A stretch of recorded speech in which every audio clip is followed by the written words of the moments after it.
तो चलिए आज बात करते हैं रॉबर्ट ग्रीन की उस किताब की जिसने दुनिया भर में तहलका मचा दिया, शक्ति के 48 नियम। ये एक ऐसी किताब है जिससे लोग या तो बेहद प्यार करते हैं या फिर उतनी ही नफरत, लेकिन एक बात तो तय है, इसे कोई नजरअंदाज नहीं कर सकता। और मैकियावेली की कही ये बात, ये कड़वा सच असल में इस पूरी किताब की नींव है। ये हमें एक ऐसी दुनिया से रूबरू कराती है जहां शायद अच्छे बुरे के लिए कोई जगह नहीं है। सब कुछ सिर्फ रणनीति और शक्ति का खेल है। तो इसका असल में मतलब क्या हुआ? देखिए, किताब का जो मूल तर्क है वो ये है कि इंसानी रिश्तों में शक्ति का ये खेल, ये पावर डायनामिक्स हमेशा मौजूद रहता है। कोई चाहे या न चाहे, हर कोई इस खेल का हिस्सा है। और अगर कोई इससे बचने की कोशिश करता है तो इसका सीधा मतलब है कि वो अपनी शक्ति दूसरों के हवाले कर रहा है। तो फिर इस खेल का सबसे पहला और सबसे जरूरी नियम क्या है? इसे समझने के लिए चलिए सीधे चलते हैं 17वीं सदी के फ्रांस में। वहां एक ऐसी कहानी है जो इस नियम को बिल्कुल साफ कर देती है। जरा सोचिए, एक ऐसी पार्टी जिसकी भव्यता की कोई सीमा ही नहीं थी। बेहतरीन खाना, शानदार संगीत और ऐसा वैभव जो पहले कभी किसी ने देखा तक नहीं था। फूके का इरादा नेक था। वो अपने राजा को इम्प्रेस करना चाहते थे, उन्हें दिखाना चाहते थे कि वो कितने वफादार हैं।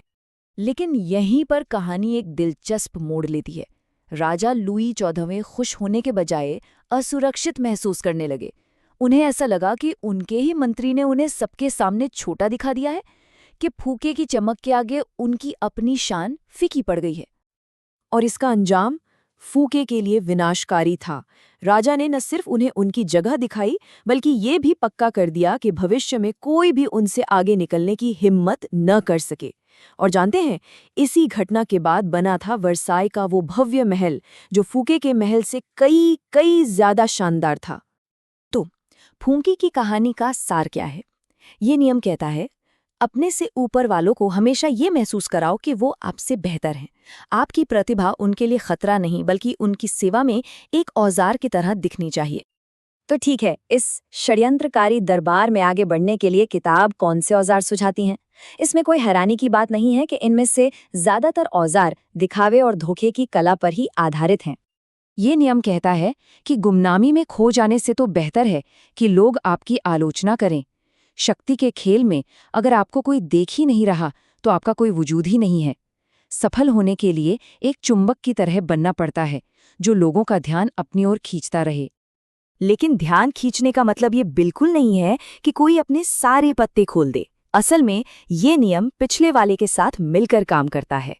अपने चारों ओर रहस्य की एक परत आपको अप्रत्याशित बनाती है और लोग ये अंदाजा ही नहीं लगा पाते कि आपका अगला कदम क्या होने वाला है। और धोखे का तीसरा औजार है जानकारी। किताब के मुताबिक दोस्ती की आड़ में अपने दुश्मनों के बारे में कीमती जानकारी हासिल की जा सकती है, और ये जानकारी ही है जो किसी को भी इस खेल में हमेशा एक कदम आगे रखती है। अब आते हैं किताब के सबसे अप्रत्याशित और कह सकते हैं विवादास्पद विचारों में से एक पर। ये हमारे व्यक्तिगत रिश्तों, खासकर दोस्ती के बारे में है, और ये एक ऐसा विचार है जो पहली बार में चौंका सकता है। सुनने में बहुत कठोर लगता है ना? लेकिन किताब का तर्क ये है कि दोस्ती अक्सर भावनाओं पर टिकी होती है, और भावनाएं, खासकर ईर्ष्या की भावना, बहुत अविश्वसनीय हो सकती हैं। वहीं दूसरी तरफ एक पुराना दुश्मन अगर आपका सहयोगी बनता है तो वो अपनी वफादारी साबित करने के लिए ज्यादा मेहनत करेगा। इस किताब का तर्क वाकई में दिलचस्प है। दोस्तों के मन में आपकी सफलता को लेकर जलन पैदा हो सकती है और वे आपकी मदद को फॉर ग्रांटेड ले सकते हैं।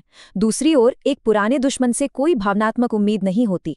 आपका रिश्ता पूरी तरह से आपसी फायदे पर आधारित होता है, और यही चीज इसे ज्यादा स्थिर और भरोसेमंद बना सकती है। तो इन सब नियमों को समझने के बाद सवाल ये उठता है कि हमें इस किताब को देखना कैसे चाहिए। आखिर ये हमें सिखाती क्या है?